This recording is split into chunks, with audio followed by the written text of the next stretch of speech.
Mai T. My name is Gee Gee Gee Supersonic, the son of my father, my mother, born in my country on the day of my birthday in my own village. I would like to reply to your comment about the cyclone names. Why do they give them a female name? I want to tell you something. When God created heaven and earth, He created Adam first. He never created Eve. He created Adam first. And when Adam was in heaven, everything was peaceful.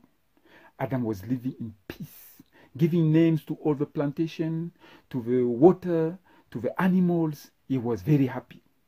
But when God created Eve and told them, do not eat of this apple. Who pushed Adam to eat the apple? Is it not Eve? Eh? Is she not a woman? Eh?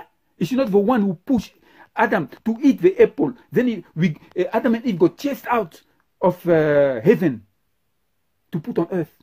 Is she not a woman? Eh? The cyclones, they are all going to give them female names. All. Now, what I'm going to do, I'm going to phone America. I said the next cyclone that is going to be savage, the most powerful cyclone, they're going to name it Mai T. And a big capital letter, Mai T. You see, you're already a problem. You're even phoning ZBC, worrying ZBC about the female names of a cyclone. Is it ZBC that created those names? Eh? You see, you are already yourself a problem. Jakaoma, Jakaoma, Jakaoma, Mai T. You're a problem yourself. Bye-bye.